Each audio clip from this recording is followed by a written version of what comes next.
Good evening. Thanks so much for joining us at your local election headquarters. Jeremiah has the night off. It is election night, though. In the 4 states, we are covering races out of Kansas and Missouri tonight with more results on our website, of course, 4stateshomepage.com. And we do begin our coverage in Barton County tonight, where voters decided Proposition 1 today. The county asks to impose a fee of $1.50 for every ton of solid waste disposed in the landfill, with money raised supporting county-wide development.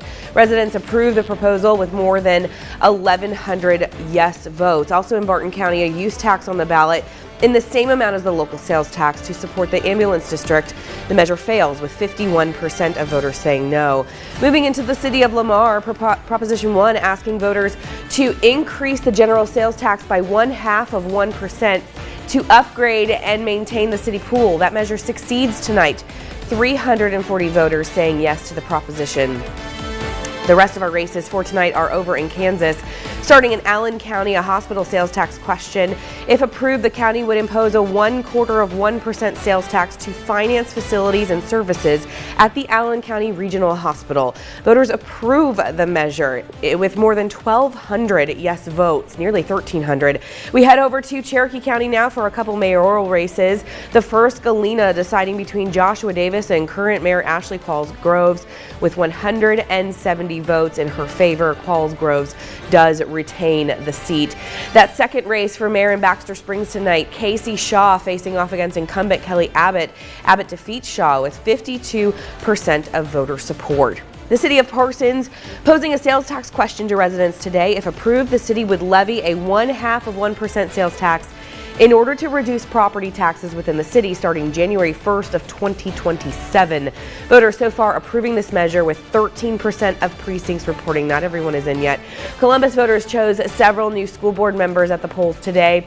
In the first race for USD number 493, Todd Layson, Todd Napier, and Derek Haverkamp on the ballot. Napier beats out his opponents with 233 votes. Running for position 5 in the Columbus School District, Miranda Eaton versus Robin L. Wells. Eaton takes the race, 356 votes to 191. Finally, for USD 493 School Board position 6, 2 more candidates on the board. Tony Shearburn defeats Kristen Wagner with 67% of voter support.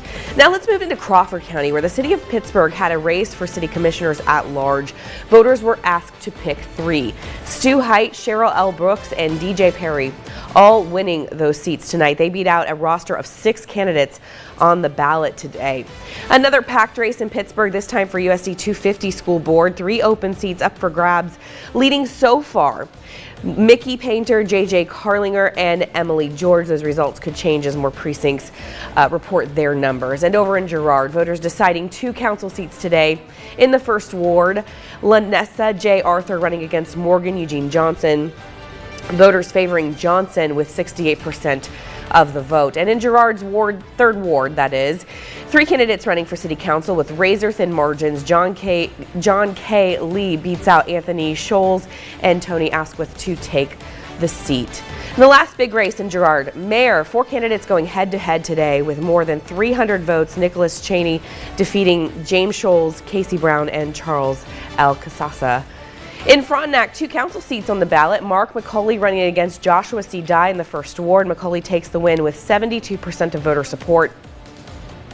And in Frontenac's 3rd ward, Karen S. Holland facing Lynn D. Grant. That seat going to Holland tonight with 61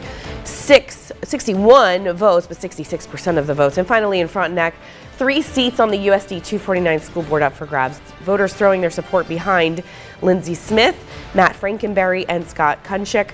They take that win out of the roster of 5 candidates. And voters in Parsons deciding a couple of races today.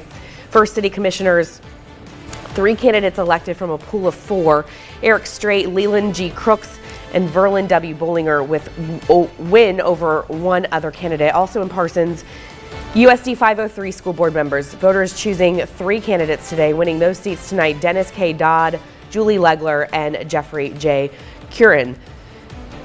excuse me, there were many more elections decided in the 4 states today. Of course, you can find a full list of those races as they come in on our website, 4stateshomepage.com. You can just click on your local election headquarters. Now, Bourbon County voters went to the polls today as well, but so far no results have been reported. We did try reaching out to the county clerk's office for those results, but our phone calls have not been returned. Earlier today, we reported on an error actually with early voting ballots in the election for the USD 235 Uniontown School Board. According to the Bourbon County Clerk, Susan Walker, the state of Kansas requires school district boards to run their elections by a voting plan. Early voting ballots for USD 235 School Board, though, were built with the wrong voting plan, which only listed precinct nominations. The voting plan that should have been used would have included all USD 235 School Board seats. Walker says the error was corrected in time for Election Day ballots and have all board member seats listed on each ballot. There are 3 seats on the ballot for Uniontown School Board. We did reach out to Walker for further comment on the error with early voting ballots, but have not heard back. And again, we are still awaiting those results. And of course, once we get those will be on 4stateshomepage.com. Even if we're in the middle of the newscast, we will update that for you.